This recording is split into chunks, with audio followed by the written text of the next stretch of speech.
હા બોલો. જય સચ્ચિદાનંદ. મારો દીકરો 19 વર્ષનો છે. બરાબર છે. એણે 12th પાસ કર્યું. બરાબર છે. હવે એને એડમિશન રિલેટેડ આપણે કંઈ પણ સલાહ આપીએ ને બરાબર તો છે. એને ગમે નહીં. એ એની જાતે જ બધે કે મારે આમાં જવું છે, આમાં જવું છે, આમ છે, તેમ છે, આઉટ ઓફ સ્ટેશન જવું છે, ગુજરાત બહાર ભણવું છે. પણ આપણને ખબર પડે છે કે ગુજરાત બહાર જવામાં કેટલા બધા હર્ડલ્સ આવી શકે. એની એજ નાની છે એ પ્રમાણે. એટલે આપણે એને કંઈ પણ સલાહ આપીએ ને એટલે પહેલાં તો એવું જ કે ના મારે આઉટ ઓફ સ્ટેશન જવું છે, હું અહીંયા જઈશ. પણ અનાયાસે કે એના જે હશે એ પ્રમાણે એને અહીંયા ધીરુભાઈ અંબાણીમાં જ એડમિશન મળ્યું, એનું હોસ્ટેલનું એડમિશન થઈ ગયું. બધી એને સમજણ આપી, પણ જે પ્રમાણે મેં એને કહ્યું હતું ને એ પ્રમાણે જ થયું. એટલે હવે અલ્ટિમેટલી એ શું કહે છે, તમે સાચા છો. આને એક જનરેશન ગેપ કહેવાય.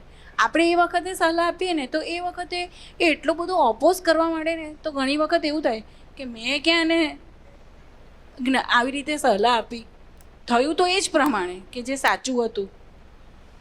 એટલે આ વખતે જે આમ જે વાર્તાલાપ થાય કે તું મેં થાય, એને ગમે નહીં, હું એમ થયું કે આ જતો રહેશે, એટલે એ વખતે એટલું બધું દુઃખ થાય ને પછી મારી પાસે આવીને કે સોરી મમ્મી, તમે જે કહ્યું એ પ્રમાણે જ થયું.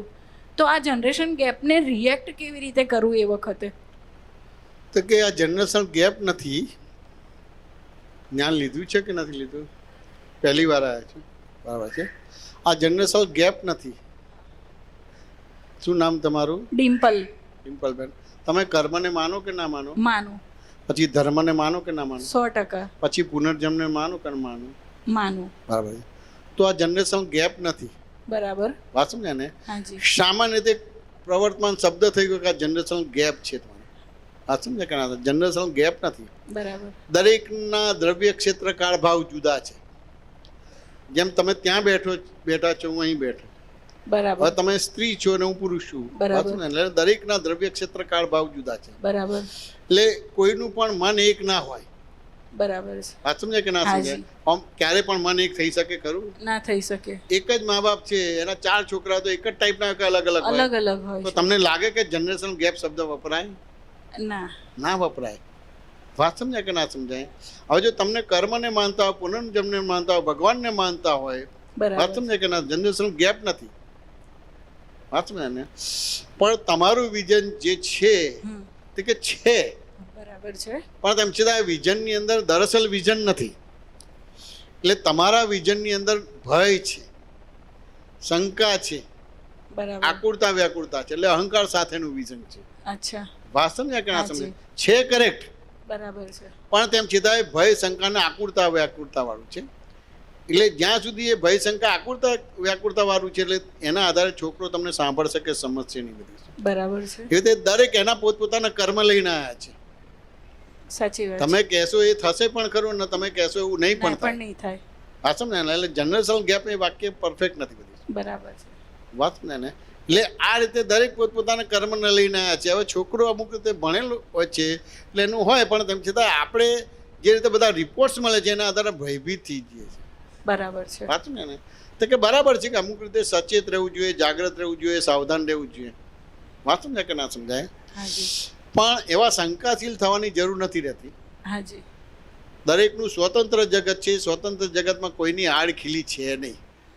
જો તમે કર્મને માનતા હોય, પુનર્જન્મને માનતા હોય, ભગવાનને માનતા હોય, તો ભલે આ બધું જગતમાં ઘણું બધું થાય છે, તેમ છતાં તમારા છોકરાને કંઈ થશે નહીં. પણ એવા નિર્ણય નિશ્ચય પર નથી આવતા.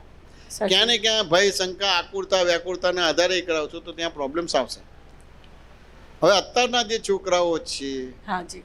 આ સમજ્યા ને? હેલ્ધી માઇન્ડ છે, સાચી વાત છે. એટલે સાહસિકતા વાળી છે. વાત સમજાય કે ના સમજાય? પહેલાનું જે જનરેશન છે હેલ્ધી માઇન્ડ નથી, સાહસિકતા વાળું નથી. ડબલ માઇન્ડ થઈ જતું. વાત સમજે ને? એટલે એ તેનું ડેવલપમેન્ટ બહુ જ છે. સાચી વાત છે. એટલે તમે જો 4-5 વર્ષના છોકરાઓને પણ મોબાઈલ ચલાવતા આવડે અને બધું જ આવડે, હાજી. અને અમુક વસ્તુ આપણને આવડે જ નહીં, એને કહીએ તો જ આવડે બધી વસ્તુ. એટલે બહુ હેલ્ધી માઇન્ડ છે. સાચી વાત છે. એટલે ત્યાં આગળ તમે વાત કરો એટલે નેચરલી પહોંચે નહીં તમારે. બરાબર. તો ત્યાં આગળ તમે એઝ એ મધર તરીકે વાત નથી કરવાની, તમારે એના લેવલે જવું પડશે, જેને કાઉન્ટર પુલી કહેવામાં આવે. અચ્છા. વાત સમજે કે ના સમજાય? એના લેવલે જાઓ અથવા તો એનાથી નાના થાઓ. તો પછી તમારી વાત પહોંચે તો પછી જનરેશનલ ગેપ એ શબ્દ ઉડી જશે. અચ્છા, હવે સાચી એના લેવલે નહીં જાઓ તો પ્રોબ્લેમ આવશે. ટીચરો પણ તમારે જે છે તો એ છોકરાઓના લેવલે જઈને એને ભણાવે છે. સાચી વાત છે.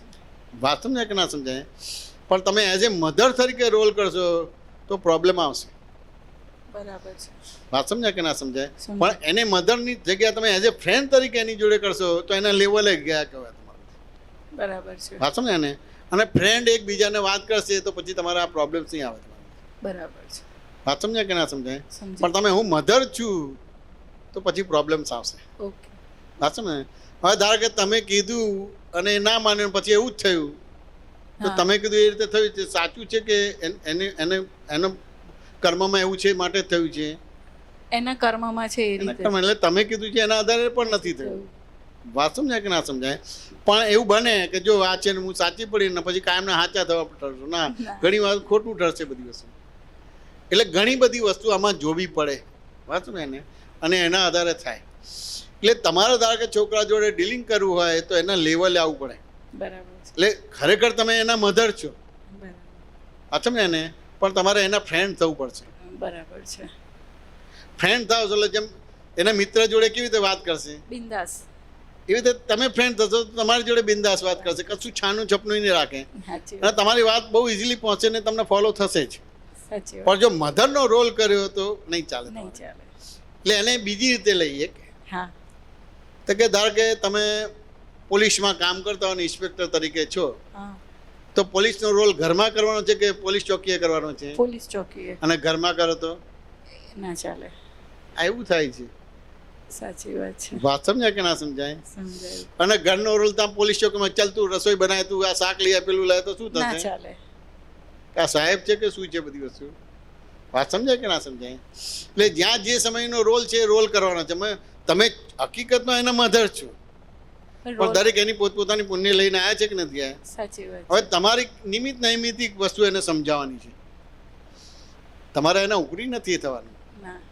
હવે ધારો કે આ ભેગા થયા છે તો તમારા પ્રમાણે ચાલે એના માટે છે કે કર્મની નિદ્રા થવા માટે ભેગા થયા છે?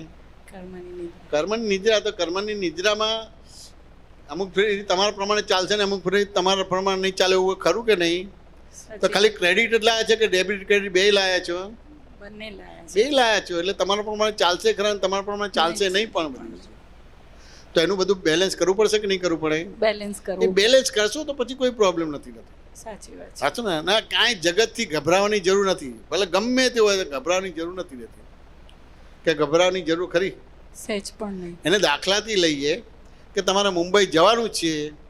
વાત સમજે કે ના સમજાય? અને એરપોર્ટ ઉપર ગયા.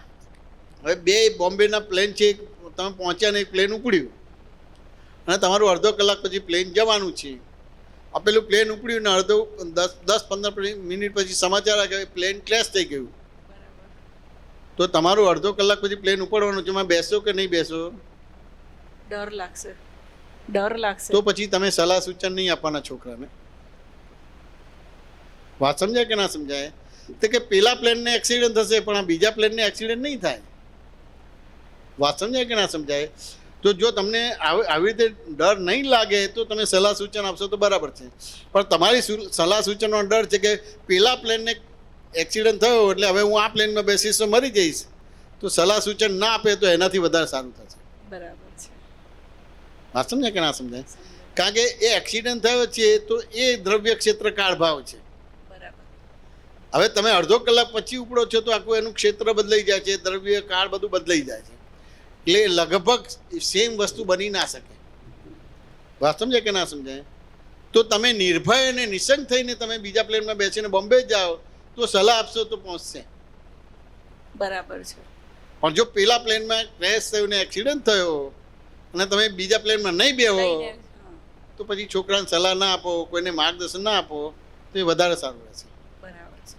શું લાગે?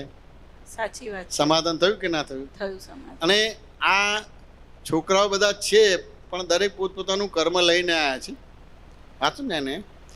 એટલે એમાં આપણે નિમિત્ત નૈમિતિક એની જોડે વ્યવહાર કરવાનો છે, સ્વતંત્ર નથી કરવાનો. અને છોકરા જોડે મધર તો છો પણ તેમ છતાંય તમારી વાત પહોંચાડવી હોય તો એની જોડે ફ્રેન્ડ બની જાઓ. મિત્ર બનીને રહેવાનું. વાત સમજાય કે ના સમજાય? કે ફ્રેન્ડ બનતા આવડે એટલે તમને નાટકીય વ્યવહાર આવડતો હોય તો પછી તમારે સલાહ સૂચન આપશો તો બધી માનશે. બરાબર. વાત સમજાય? પણ તેમ છતાં તમારા સલાહ સૂચનની અંદર ભય, શંકા, આકુરતા વ્યાકુરતા હોય તો નહીં માને. તો નહીં મેળ પડે. કારણ કે અત્યારની જનરેશન આખી જુદી છે. આખી જુદી છે. વાત સમજે ને? કારણ કે તમારો છે અથવા તો એના પહેલાંનો સમય કેવો હતો, ધર્મ બીવડાઈને કરાવડાવતા હતા. હા. અત્યારે તમે કોઈ બી છોકરાને બીવડાઈને ધર્મ નહીં કરાવી શકો. એની પાસે એના બધા હોય જ કે આની પાછળ એ આપણને ઉલટાનું કે હા. લોજિક એટલા બધા હોય ને હા, કે logic આપણે બહુ હોય. પછી એની હા. તરફેણમાં માનવા માંડીએ. એટલે તમે ને. બીને કરેલું છે એટલે તમે એનાથી ડાઉન છો.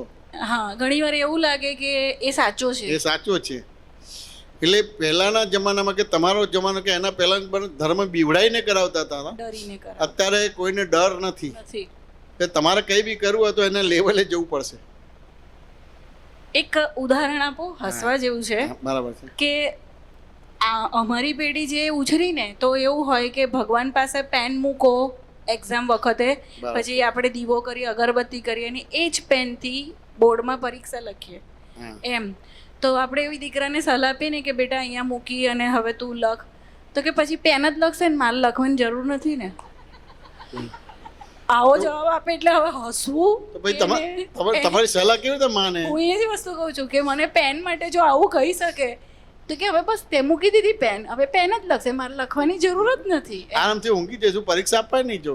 હા, એટલે ઘણી વખત એવું થાય કે આ લોકોને હવે શું સમજાવું એમ. એટલે તમે આ ડેવલપ થયેલા છે. વાત સમજ્યા ને? પહેલાં તો કેવું હતું, બળદગાડાના ઘોડા ગાડી હતી, ના આ બધા ડામરના રોડ નહોતા, બધા આ બધા માટીના રોડ હતા બધા. એટલે એ ડેવલપમેન્ટ હતું. અત્યારે તો એટલા બધા ભારે કર્મ કરેલા છે ને, એટલે પેન મૂકીને ભગવાનને કરીને પછી લખે તો એ બહુ હાઈ લેવલના છે. તો તમારે લેવલે પહોંચવું પડશે. વાત સમજે ને? તો તમારી વાત માનશે. પણ જનરેશન ગેપ એ સાયન્ટિફિકલી શબ્દ નથી. વાત સમજે કે ના સમજે? પણ એવું ખરું કે ભાઈ જો આ બધી વસ્તુ મને ઘણી બધી વસ્તુ સમજાતી નથી. વાત સમજે ને? પણ આપણી એક પરંપરા છે, આપણા મા બાપના સંસ્કાર છે કે ભાઈ આપણે કંઈ બી હોય તો આપણે ભગવાનને સોંપીને આપણે કામ કરીએ છીએ. કરવાનું તો આપણે જ છીએ. હા, પણ પેલું કે ને ભગવાનની હાજરી કે ભગવાનની સાક્ષીએ કરીએ તો આપણને રક્ષણ મળે. રક્ષણ મળે છે. વાત સમજાય કે ના સમજાય? એટલે ટૂંકમાં એને એક સેન્ટરનો પ્રિન્સિપલ સમજાવવો પડે કે સેન્ટરમાં રહીને બધા વ્યવહાર કરવાના. એટલે તરત પૂછે કે ભાઈ સેન્ટર એટલે શું? તો કે ઘણા બધા કામ માટે તમે બહાર નીકળ્યા હોય, હવે કામ પતે કે ના પતે પણ સાંજે ઘરે આવી જાઓ કે ના આવી જાઓ, આ સેન્ટર કહેવાય. વાત સમજ્યા ને? એટલે કે ભાઈ આ ભગવાન એ સેન્ટર છે, એટલે સેન્ટરમાં રાખીને વ્યવહાર કરવાનો તો બધું આપણે જ છે. પેપરે આપણે લખવાનું છે, પેને આપણે જ ચલાવવાની છે. પણ ભગવાન એટલે સેન્ટર કહેવાય. એ સેન્ટરમાં રહીને વ્યવહાર કરો તો તમને પ્રોબ્લેમ્સ ના આવે. આપણે એવી રીતે કરીને એને સમજાવી શકાય. બાકી એ આવે ને બધું કરે એવી બધી નથી હોતું બધી. સાચું ને? એ ટૂંકમાં એક કોઈને સોંપીને ચાલે છે, એટલે એની અંદર સ્વચ્છંદ નથી હોતો, અહંકાર નથી હોતો. બરાબર છે. પણ આપણે એ વસ્તુ નહીં કે આ બધું ભગવાન જ કરે છે તો પછી ત્યાં એ માનશે નહીં તમારે. હવે આવી સમજણ હોય તો કેવી રીતે તમારું માનશે તમારે? પણ ત્યાં આગળ જનરેશન ગેપ કરશે એટલે ઓર તમારે વેર ઓર વધશે. હા, સાચી વાત છે. વાત સમજે કે ના સમજાય? સમાધાન થયું કે ના થયું? થયું સમય. આ સાયન્સ સમજવાનું છે. હા. આ સાયન્સ સમજો તો કામ થઈ જાય બધું. દાદા ભગવાનના અસીમ જય જયકાર હો. દાદા ભગવાનના અસીમ જય જયકાર હો. દાદા ભગવાનના અસીમ જય જયકાર હો. દાદા ભગવાનના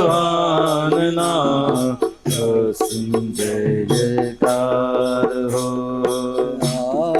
દાદા ભગવાનના અસીમ જય જયકાર હો.